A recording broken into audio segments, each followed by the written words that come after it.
नमस्कार दोस्तों, स्वागत है आपका स्टडी विद एमसी चैनल पे। दोस्तों ये बिहार पुलिस एसआई और सर्जेंट का प्रैक्टिस सेट दूसरा है। पिछले वीडियो पे आप लोगों ने बहुत अच्छा अपना प्यार दिखाया, तो इस वीडियो पे भी आप लोग अपना प्यार जरूर दिखाएं।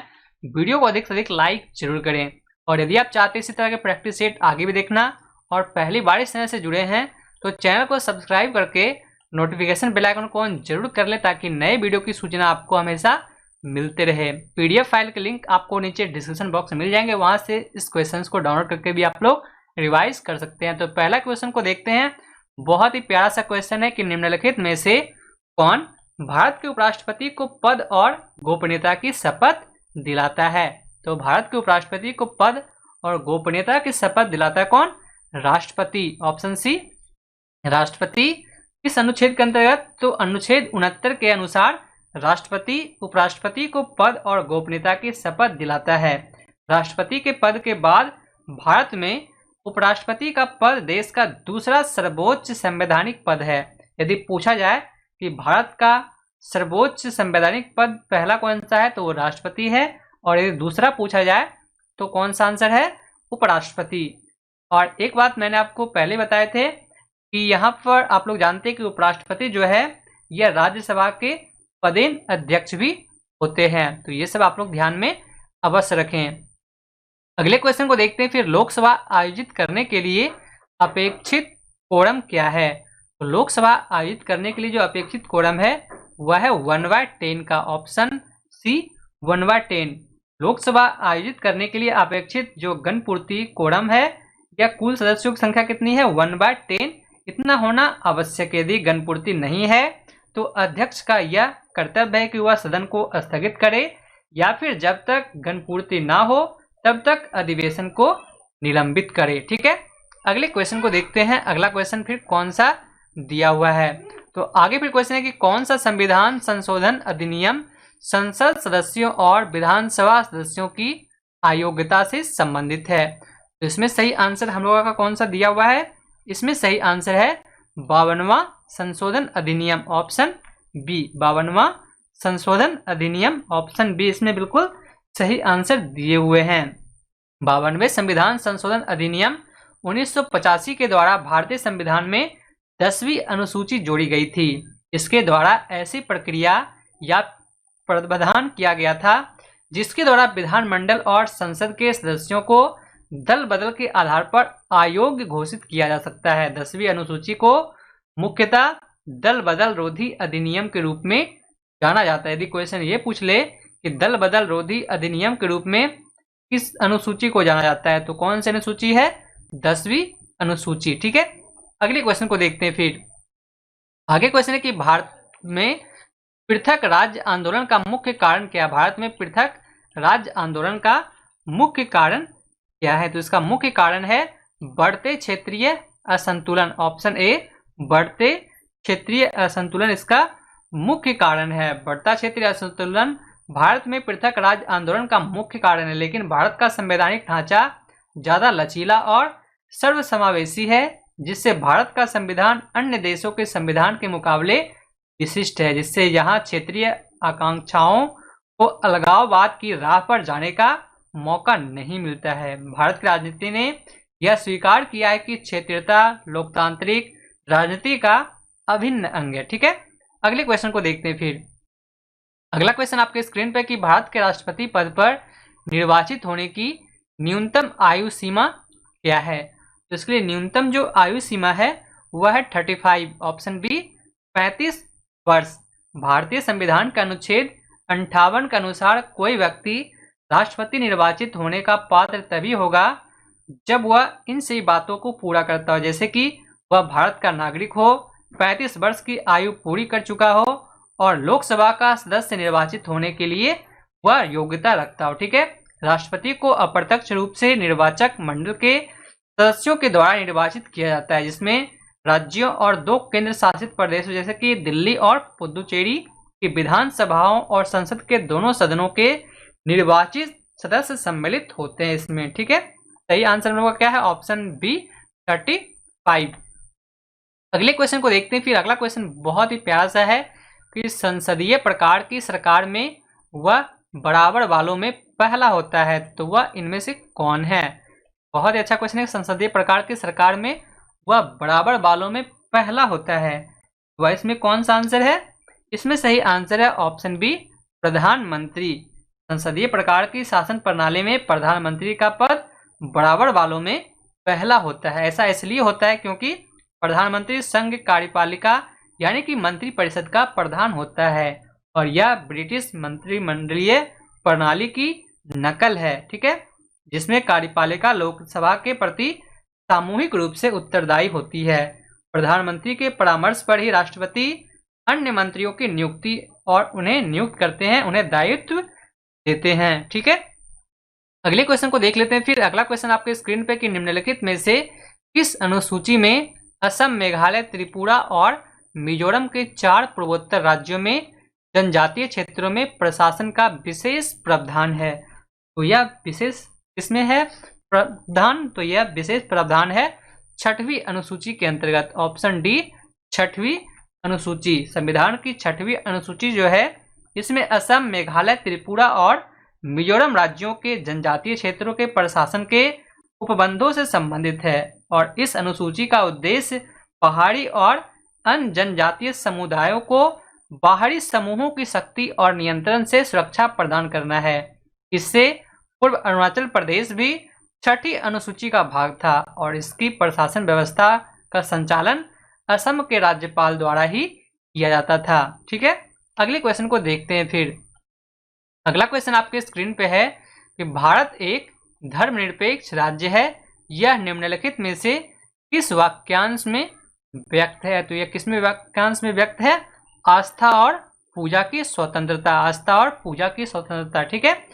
अगले क्वेश्चन को देखते हैं। फिर अगला क्वेश्चन आपके स्क्रीन पे कि भारत के उपराष्ट्रपति किसके पदेन अध्यक्ष भी होते हैं? इसके बारे में जस्ट मैंने आपको फर्स्ट क्वेश्चन में ही बताया था, तो आप लोग जल्दी से आंसर करके बताएं इसमें सही आंसर कौन से दिए हुए हैं। इसमें सही आंसर कौन से दिए हुए आप लोग जल्दी से आंसर करके बताएं। सभी लोग आंसर करते हैं, देखते हैं कितने लोग इसमें सही आंसर कर पाते हैं। वेरी गुड, बहुत अच्छा, सभी लोग आंसर इसमें कर रहे हैं। इसमें सही आंसर क्या हम लोगों का? Option B, Rajya Sabha. Option B, Rajya Sabha इसमें बिल्कुल सही आंसर दिए हुए हैं। भारतीय संविधान का अनुच्छेद 64 में कहा गया है कि उपराष्ट्रपति राज्यों की परिषद के पदेन अध्यक्ष होंगे और लाभ का कोई अन्य पद धारण नहीं करेंगे। वह एक निर्वाचक मंडल द्वारा निर्वाचित होंगे जिसमें दोनों सदनों के सदस्य सम्मिलित हैं। उनके कार्य और शक्तियां अध्यक्ष के समान हैं, हालांकि वह सदन के सदस्य नहीं होते हैं, ठीक है। तो ये बात भी यहाँ पे आप लोग ध्यान में अवश्य रखें। अगले क्वेश्चन को देखते हैं कि भारतीय संसद में लोक लेखा समिति का अध्यक्ष कौन होता है? भारतीय संसद में लोक लेखा समिति का अध्यक्ष होता है कौन? इसमें सही आंसर कौन से दिए हुए आप लोग जल्दी से आंसर करके बताएं। इसमें सही आंसर कौन सा है? तो विपक्षी दल का नेता। ऑप्शन ए, विपक्षी दल का नेता। लोक लेखा समिति का अध्यक्ष परंपरागत रूप से विपक्ष का कोई सदस्य होता है और इस समिति में 22 सदस्य होते हैं, जिसमें 15 सदस्य लोकसभा के तथा 7 सदस्य जो हैं वह राज्यसभा के द्वारा नामित किए जाते हैं। अगले प्रश्न को देखते हैं। भारतीय संविधान की 8वीं अनुसूची में कितनी भाषाओं को मान्यता दी गई है? तो कितनी भाषाओं को मान्यता दी गई है? 22 भाषाओं को। ऑप्शन ए, 22 भाषाओं को इसमें सम्मिलित या फिर मान्यता दी गई। वह भाषाएं कौन कौन सी है? तो वह भाषाएं जैसे कि असमिया, बंगाली, गुजराती, हिंदी, कन्नड़, कश्मीरी, कोंकणी, मलयालम, मणिपुरी, मराठी, नेपाली, ओडिया, पंजाबी, संस्कृत, सिंधी, तमिल, तेलुगु, उर्दू, बोडो, संथाली, मैथिली और डोगरी, ये सभी भाषाएं इनमें शामिल है। आगे भी क्वेश्चन देखते हैं। अगला क्वेश्चन आपके स्क्रीन पे कि राष्ट्रपति अपना इस्तीफा किससे संबोधित कर देता है? राष्ट्रपति अपना इस्तीफा किससे संबोधित कर देता है? बहुत ही प्यारा क्वेश्चन है। यहाँ पर उपराष्ट्रपति होंगे। ऑप्शन ए में उपराष्ट्रपति, यहाँ पे उपाध्यक्ष हो गए हैं, तो ये भी सेम ही बात है। राष्ट्रपति और उपराष्ट्रपति, उपाध्यक्ष भी उन्हें कह सकते हैं, ठीक है। तो यहाँ पे सही आंसर हम लोग को क्या हो जाएगा? ऑप्शन ए, उपाध्यक्ष यानी कि उपराष्ट्रपति, ठीक है। भारतीय संविधान के अनुच्छेद 56 से यह स्पष्ट है कि राष्ट्रपति की अवधि उस तिथि से 5 वर्ष है जब वह शपथ लेते हैं और वह उपराष्ट्रपति को संबोधित कर अपने पद से इस्तीफा दे सकता है या फिर संविधान के उल्लंघन किए जाने पर महाभियोग द्वारा हटाए भी जा सकते हैं। ठीक है, तो इसमें हम लोग का सही आंसर क्या हो जाएगा?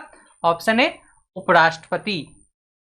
आगे फिर क्वेश्चन है कि पहले अविश्वास प्रस्ताव और दूसरे अविश्वास प्रस्ताव के बीच कितना अंतर होना चाहिए? तो इसमें कितना अंतर होना चाहिए? इसमें अंतर होना चाहिए 6 महीने का। ऑप्शन ए, 6 महीने का। पहले अविश्वास प्रस्ताव और दूसरे अविश्वास प्रस्ताव के बीच 6 महीने का अंतर होना आवश्यक है। संसदीय प्रणाली वाले देशों में अविश्वास प्रस्ताव द्वारा सरकार को नियुक्त किया जा सकता है और यह जो प्रकृति है यह शक्ति परीक्षण अस्त्र है जो कि अविश्वास प्रस्ताव के पारित हो जाने के कारण जो कि श्री चरण सिंह, श्री अटल बिहारी वाजपेयी और HD देवगौड़ा सरकार को त्यागपत्र देना पड़ा था। और अविश्वास प्रस्ताव किसी सदस्य द्वारा प्रस्तुत किया जाता है जबकि विश्वास प्रस्ताव मंत्रिपरिषद के किसी सदस्य या फिर प्रधानमंत्री के द्वारा किया जाता है। तो ठीक है, हम लोग का सही आंसर क्या है इसमें? ऑप्शन सी, 6 महीने। आगे क्वेश्चन देखते हैं कि भारतीय संविधान में कितनी अनुसूचियां हैं? भारतीय संविधान में कितनी अनुसूचियां हैं? तो वर्तमान में भारतीय संविधान में 12 अनुसूचियां हैं। वर्तमान में भारतीय संविधान में 12 अनुसूचियां हैं और अनुसूचियां भारत के संविधान की सूचियां हैं जो कि भारत सरकार की अफसरशाही गतिविधियों और नीति को श्रेणीबद्ध और तालिकाबद्ध करती है।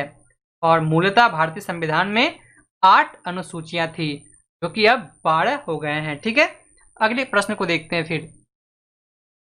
अगला क्वेश्चन है कि 13वें वित्त आयोग का अध्यक्ष कौन है? 13वें वित्त आयोग का अध्यक्ष कौन है? तो 13वें वित्त आयोग का अध्यक्ष कौन थे? 13वें वित्त आयोग के अध्यक्ष थे डॉक्टर विजय केलकर।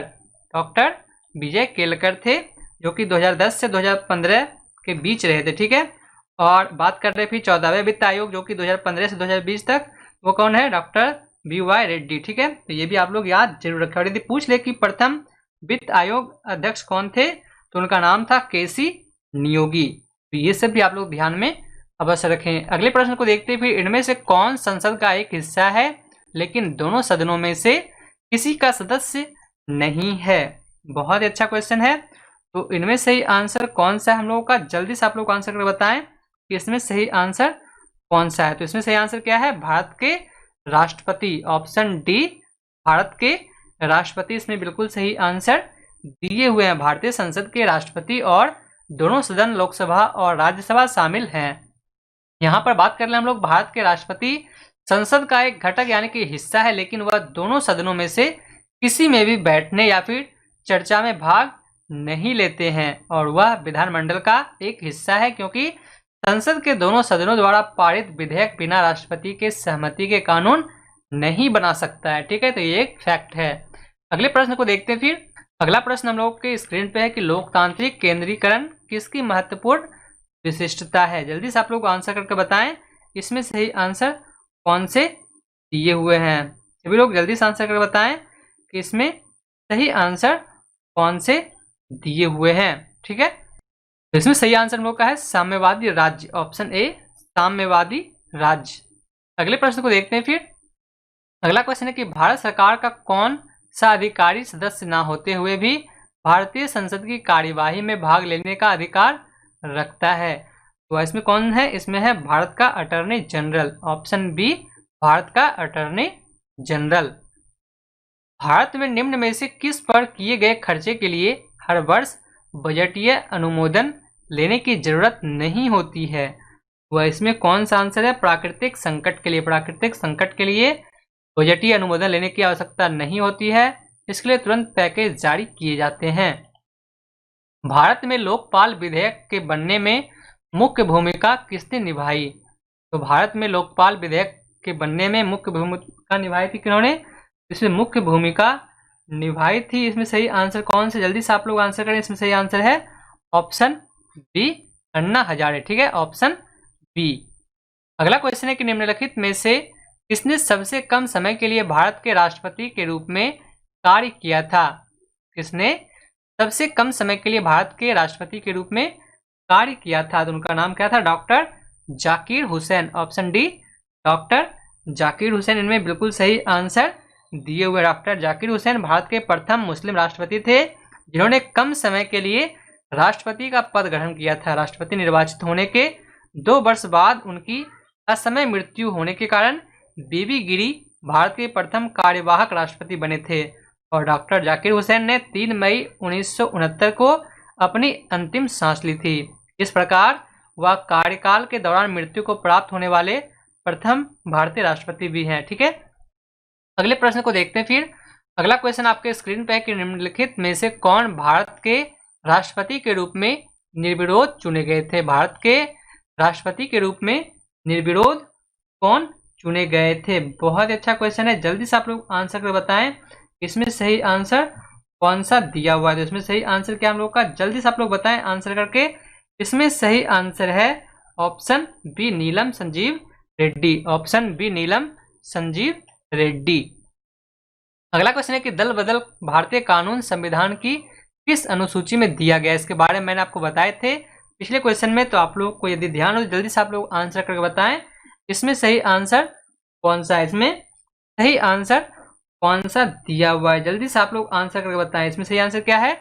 10वीं अनुसूची, ऑप्शन बी। 25 क्वेश्चन शामिल किए गए थे। आपको आज का क्विज कैसा लगा आप लोग नीचे कमेंट करके जरूर बताएं। यहाँ पर डेली क्विज टेस्ट होते हैं, अब रोजाना प्रैक्टिस सेट आते हैं, तो आप लोग चैनल से जुड़े रहें ताकि नए नए जो भी प्रैक्टिस सेट आए इसकी सूचना आपको हमेशा मिलते रहे। बाकी मैं मिलता हूँ आपसे एक और नए वीडियो के साथ, तब तक के लिए धन्यवाद। आपका दिन शुभ हो।